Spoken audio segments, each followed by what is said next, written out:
Hello, my drunken Buddhas. Welcome. Today I'm going to talk about 10 myths and misconceptions about emotions that are causing you a huge amount of suffering in your life.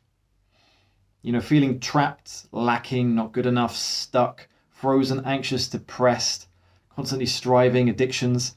These all ultimately come back to the emotions that we're carrying in our body. And if we can better understand these emotions, that those things I just listed, they're ways we kind of tend to hold in emotions or disconnect or repress them. And so if we can better understand what they are, how they move, why they are the way they are, and how to be with them, we can relieve ourselves of a lot of that suffering that is being kept around by our misunderstandings and misconceptions. So let's dive straight in. The first misconception is that emotions, particularly negative emotions, are bad and wrong. Like if you're sad, there's something wrong. That shouldn't be that way. Something is happening that shouldn't be happening. Or if you're angry, or if you're feeling ashamed, people start to panic or press. Oh, I'm so sorry. Apologizing for experiencing an emotion. Yet, all your negative emotions are deeply human, valid, and so necessary. They're not here for no reason. They're communicating really important things to you that your life will be improved by listening to. So anger, for example, is maybe telling you that your boundaries are being crossed and you need to, stand up for yourself. Your sadness is saying that, you're feeling hurt and that maybe you need some support from people around you. Your fear is telling you that there's some threat you need to watch out for. And these are incredibly useful things. Without our emotions, we would not be able to live. So all your emotion, there's no such thing as a bad or wrong emotion. Misconception number 2 is that there's no value or point in feeling your negative emotions. It's like, why would I want to go anywhere near the shame that I feel or the sadness? It's just painful. Like, why the hell would I ever want to feel that? And the reason is that if you don't feel them, they tend to accumulate in your unconscious, right? So you have all this repressed anger and sadness and shame that you've kind of accumulated through your life that ends up sort of secretly influencing your life, how you perceive yourself and other people in the world. So if you're full of shame, you kind of perceive yourself to be not good enough and lacking, and you behave that way in the world. You're small and timid, maybe. Or if you have a lot of anger in the world, you repress it and you project it outwards. So you see everyone else appears really angry. You notice all these angry people everywhere. And it's just your own anger that you're projecting outwards as a way of disconnecting and denying it in yourself. Or, and in this way, actually, in the process, we're actually disconnecting from parts of ourselves. These emotions are parts of ourselves. And so we end up very fragmented and quite neurotic with different impulses pulling us in different directions. Like, we want to do something, but we're afraid of it. And we're ashamed that we're afraid of, we get pulled in so many directions. It's really painful. So in this way, by not feeling those negative emotions, we create a lot of chaos in our lives and we don't see the world clearly. And if you do feel those emotions, you feel much more whole, integrated, and you see the world with a lot greater clarity. So this brings us neatly onto point number 3, which is that our emotions are always about the situation in front of us. So this is the misconception that if I'm getting angry because, you didn't do something that you promised you would do, that what I'm angry about is that exact thing. Now, our reactions tend to be more like a sort of an iceberg. There's a superficial reaction, there's a superficial reason on the top, and then there's a deeper reason down below. So the superficial reason for why I'm angry might be, oh, you didn't do that thing you said you'd promise you'd do. But really what that's triggering is a much deeper wound that we got in childhood. Maybe a sense of helplessness or lack. Often when we're a child, we're born into this world completely helpless and we carry that wound with us. And so when someone's doing something, they're misbehaving, we can't control it, that wound comes up and it's so painful that anger comes in to protect us. So our anger comes in to help us take control of the situation and control that person. It's like, you didn't do that thing. I'm going to get angry so I can make you do it. It's manipulating and controlling them, right? And this is all unconscious. We don't realize we're doing this, right? So it's not actually about that person not doing something. It's about that sense of, okay, I feel helpless and I need to take control. It's like, I need control here. That's what our emotion in this example is about. And you'll find that your emotions, deep down, they almost always link to a sense of getting approval from other people. So staying safe in your tribe, getting safety, physical or psychological safety, or being in control. So whatever superficial things are going on, someone, you're resisting doing a presentation, someone's missed their appointment with you, your mum's being difficult. This all comes back to really core survival concerns of approval, safety, control. So that's really, really helpful to know so that you can actually get to what the issue is. Because if you're concerned with that person, if you want to actually resolve your suffering, don't spend too much time worrying about the person. You can deal with them later, that's fine. But you want to deal with that sense of helplessness and that need for control, you see, which is the real root of the issue. For example, if someone insults you, for example, you can deal with them however is appropriate, but what the wound really is the insecurity you already have. Their insult didn't create the insecurity, it triggered up the insecurity, which was already existing. So this brings us on to misconception number 4, that if, our emotions just disappear without a trace. So if we're really, really angry, and then we just turn on the television and just zone out, after an hour or two, we've calmed down and we feel better. We kind of feel like, okay, well, that anger's now gone. Problem solved. But it's not. When we don't feel our emotions fully, they don't just disappear. They stay in our body. We've just pushed them down where they're stored in our nervous system as a kind of a latent readiness. And in this way, this is how we kind of accumulate these residues of emotions as we go through our lives. And we end up accumulating this big reservoir of different emotional wounds that then get triggered up by various life events. Like someone doesn't do the dishes. Then it's that wound which we previously couldn't feel and push down that then gets triggered up. So emotions only ever disappear, which my favorite word for that is either integrate or metabolize. You're integrating them back into your being, not pushing them away from you. When they're fully felt and acknowledged, then they'll integrate back into you and will relax. But if you just push them away, you just create more fragmentation and they just end up looping in your unconscious. Number 5 is that emotions are irrational. So there's this idea that, to live a good life, we should, discount our emotions and just stay cold, hard, calculating, remove our emotions from any discussion. And this is, nothing could be further from the truth. The inability to allow and embody our emotions, there's a lot of science coming out on this now, actually impairs our cognitive possibilities. And actually makes us more irrational. So, what you really want is a healthy relationship to your emotions where you're feeling and processing them. Now, if you aren't feeling your emotions, you can be very disconnected from them, and that can create distortions. Like I said right at the beginning, all these repressed emotions create cognitive distortions in our experience. We're seeing threats that aren't there. We feel ways about ourselves that just aren't true, like we aren't good enough or something. These things aren't true. Yet that's how we perceive the world. That's what feels rational and logical to us. So if you don't feel your emotions, paradoxically, you get even more emotional distortion. And this is the same, these CEOs and scientists who think they are being really clever by not including their emotions. What they're just dissociating. They're sort of half alive, completely dissociated from their emotions, so they're unaware of how those emotions are secretly influencing their decisions. Like, why are CEOs, renowned for being so ruthless? Because they're dissociated from their emotions. They're trying to be rational, but that ends up having it's not rational to be ruthless in a society where we all have to live together, for example. It's actually rational to have compassion and empathy and care. This is a very rational way of living your life, right? But completely dissociating, disconnecting from our emotions tends to produce this cold, calculating effect, which is quite effective at like generating money and things like that. So people think it works, but it's a really selfish, greedy, unconscious way to live life that harms a lot of people. This is not rational. Harming people, causing devastation with dissociation is not rational. I submit to you. So, little rant over.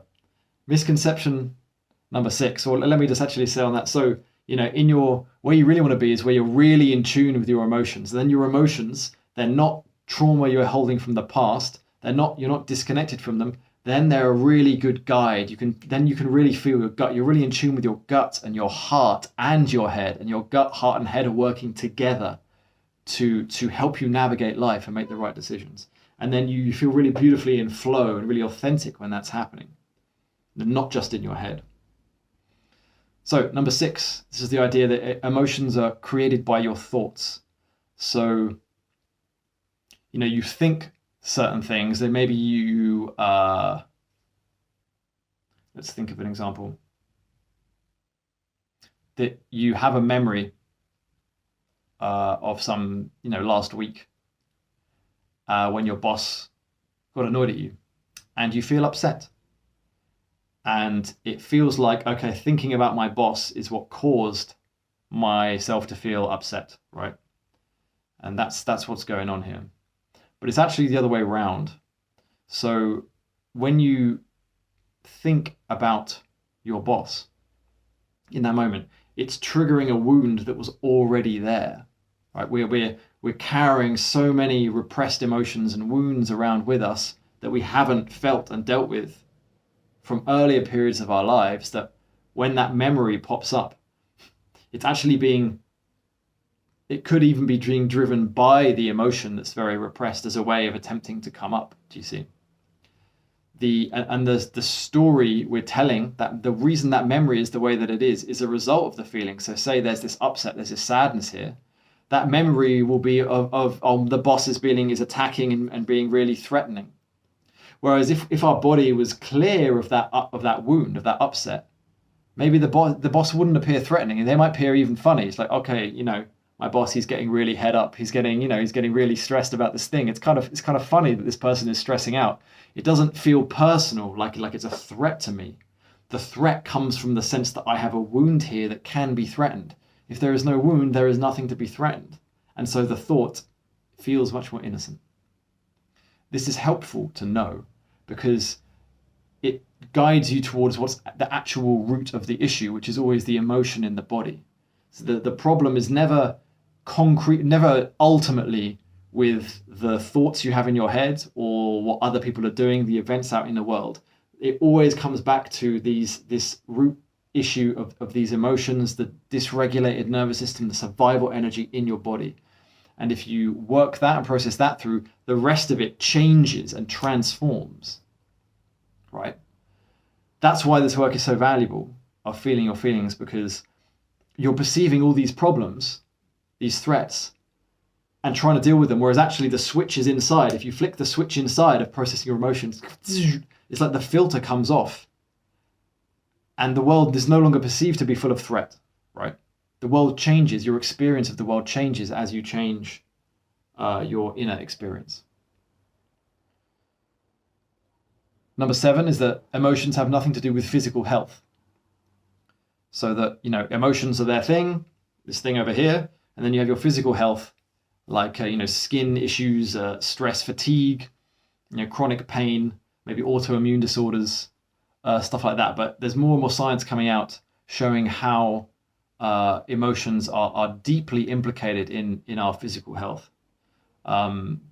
This could be for many reasons. There's a book called The Practice of Embodying Emotions where he goes over it briefly. It's because to repress the emotions, we actually have to constrict various parts of our body. We have to build physiological defenses against the emotions, which prevents, all the good, the blood and the lymph and the proper flow of biological nutrients and so on from getting to all the different parts of the body where we're kind of constricted and blocked in various areas as a defensive posture, sort of at a very fundamental level, and holding on to all these really deep, energies of anger and shame and sadness, in the gut and in the chest and in the shoulders.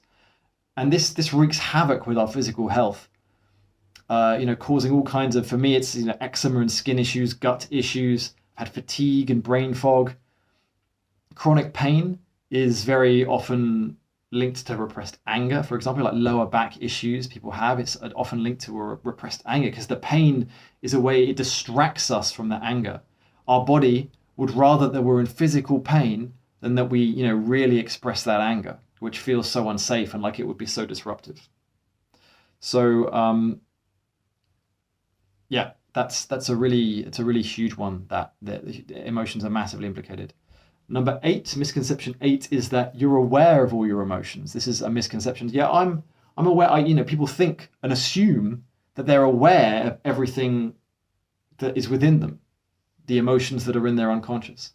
But their unconscious is a vast galaxy that for 99% of people remains entirely unexplored. They just assume there's nothing of interest there. But if you start exploring, you'll start to see that there's a hell of a lot there. It's kind of like the universe where there's 4% of matter is visible and like 96% is invisible.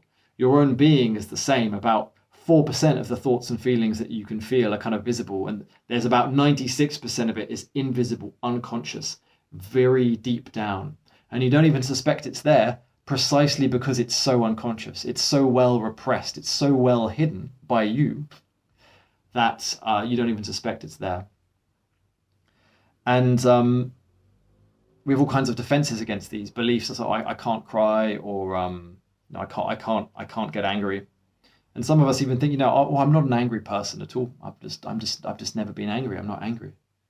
And all that means is that all your anger is just invisible to you. It's just been pressed down into the unconscious. Because everybody is angry. Everyone has access to anger, just the same that everyone has hair and teeth and nails.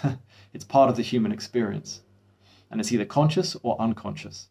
If it's unconscious, it's probably causing maybe some different physical issues, different behavioral issues. You're very reactive in certain ways. In all the ways I kind of described a little bit so far. So it's good to know that. So it's good to know that you don't know what's down there. You see, if you assume you know everything already, you won't investigate. And it's very useful and worthwhile to investigate. Misconception number 9 is that you fully allow all positive emotions. It's like negative emotions, sure, I could see why, I could see why I'd repress those negative emotions. But there's no way I'm repressing my happiness or my joy or my creativity. That would just be, that's not going to happen. But actually, these emotions can feel threatening to us as well when we're growing up. Imagine a sort of a sulky parent who's in a bad mood, a bit hungover, and their kid is really happy and dancing about. And the parent's like, just shut up, just be quiet, threatening the child. And the child in that moment learns, like, okay, I can't be happy. I can't express myself joyfully. If I do, I get yelled at, I get punished, I get, sent to my room. And when this happens again and again, we slowly learn to just hold ourselves in, just repress our expression, hold it in more and more and more and more, because it feels safer just to be bland and neutral and not say too much, not express too much, not emote too much. Because then our parents or our caregivers, we stay on an even keel with them. Or like at school you you have to sit in a room all day, and if you talk, you get punished. It's crazy. It's insanity. And you quickly learn to just repress, whatever expression you have.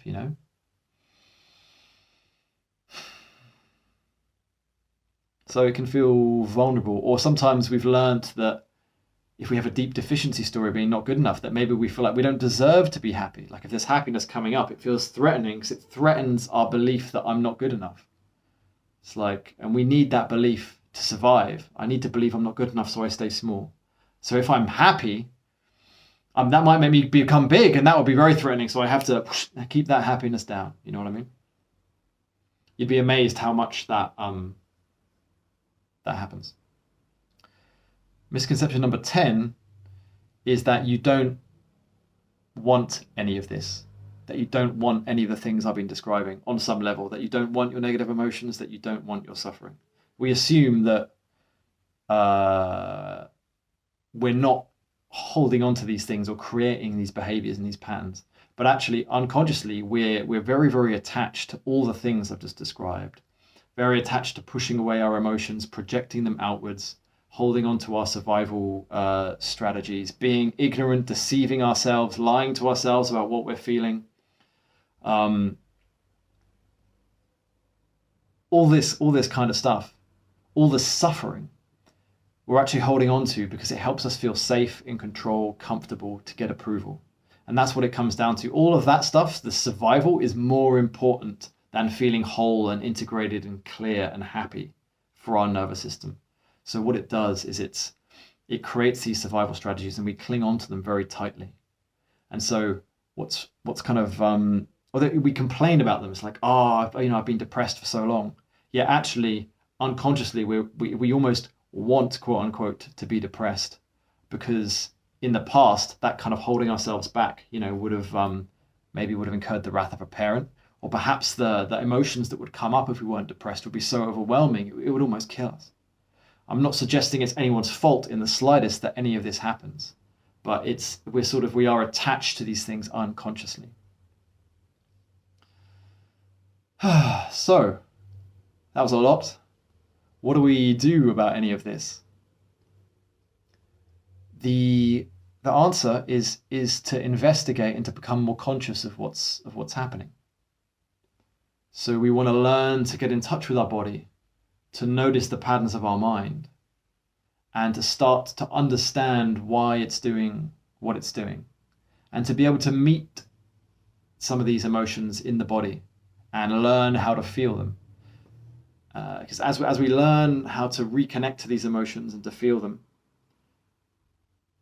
these sort of negative consequences I was talking about start to fade away a little bit. They get a little bit lighter, and you start to feel a little bit more whole as you maybe start to integrate a bit of anger. You get a bit less irritable, and you feel a bit stronger because you're integrating that anger.